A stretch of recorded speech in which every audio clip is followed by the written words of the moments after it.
हमारे साथ विधायक मनोज पांडे जी मौजूद हैं, सीनियर नेता हैं। पांडे जी, आज सरकार विजन डॉक्यूमेंट पर चर्चा कर रही 2047 में भारत कैसे विकसित होगा। आपका जो पुराना दल था वो विरोध कर रहा था, पहले बहिष्कार की बात की, लेकिन लास्ट में वो आकर के फिर सदन की कार्रवाई में हिस्सा लिए। क्या कोई ऐसे टॉपिक था जिससे उनकी मजबूरी थी कि अगर भागते तो सरकार एक विपक्ष के खिलाफ जो एक लगातार ये कह रहा था कि विकास पे या कानून व्यवस्था चर्चा नहीं कर रहा, हम जवाब देने के लिए तैयार हैं, या कोई और कारण था कि विपक्ष को आने के लिए मजबूर होना पड़ा? ये सवाल ये नहीं, सवाल इससे बड़ा है।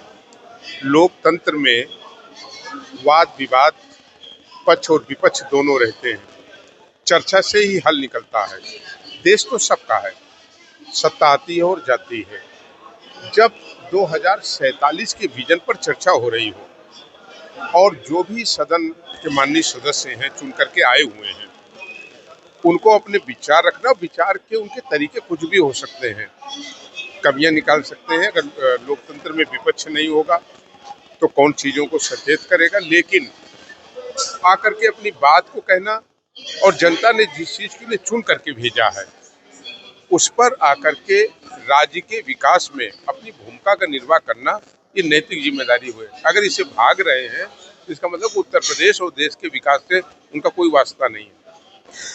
एक बलरामपुर का दृश्य है, आपने भी देखा होगा, पढ़ा होगा। एक लड़की है, वो भाग रही है, उसका रेप किया गया मोटरसाइकिल। हालांकि देर रात उसका जो आरोपी थे उनका एनकाउंटर किया, लेकिन डीएम और एसपी की आवाज से कुछ किलोमीटर की दूरी पे इस तरीके की घटना घटित होती। आप कई सारे मुद्दों पर प्रखर होकर विधानसभा में पहले भी बोलते रहे, आज भी बोलते हैं। अगर आज आपने हमारी बात नहीं सुनी, इन सब विषयों पर हमने अपनी बात रखी है, तार्किक ढंग से रखी है, प्रभावशाली ढंग से रखी है। लेकिन कुछ चीजें हैं वो जब तक दुनिया है, सृष्टि है, प्रकृति है, तब तक रहेगी। अपराध होते रहेंगे और लेकिन पहले अपराध होते थे, अपराधी खुलेआम घूमते थे। आज अपराध होते हैं तो अगले चौराहे पर अपराधी ढेर हो जाता है। ये अंतर है सरकार में। यानी कानून व्यवस्था सुधारने की कोशिश हो रही है। अच्छी कानून व्यवस्था और न कभी थी न कभी हो सकती है। एक और सवाल, आप देखे होंगे, फतेहपुर की घटना थी। हालांकि सरकार ने 10 लोगों पे एफआईआर दर्ज किया और 11 भी हैं, लेकिन सपा कह रही कुछ लोगों को बताया जा रहा है जिन पे एफआईआर होनी चाहिए, नहीं हो रही। सरकार कानून से चलेगा, देश संविधान से चलेगा, कानून से चलेगा। घटना अगर कोई हुई, सरकार ने उसको संज्ञान में लिया। 10 लोग नामजद, 150 लोग अज्ञात। एफआईआर हुई, गिरफ्तारी हो रही, इन्वेस्टिगेशन होने दीजिए।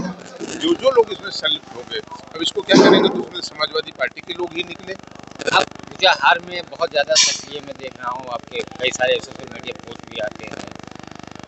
ऊंचाहार ही जो आपका 27 का ठिकाना चुनाव लड़ने का है, या कहीं और प्लान है, या क्या तैयारी? ऊंचाहार नहीं छोड़ेंगे लोग। क्यों छोड़ेंगे?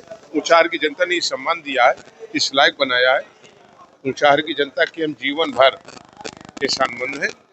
जब तक जीवन रहेगा ऊंचाहार की सेवा करते रहेंगे।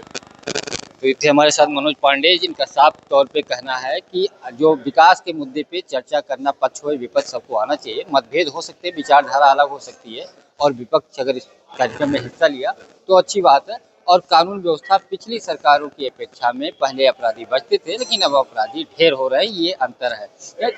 यानी जो सपा के बागी विधायक थे जो निष्कासित हो गए, उनके टोन भी अब बदले नजर आ रहे हैं। पंकज चतुर्वेदी, TV9, लखनऊ।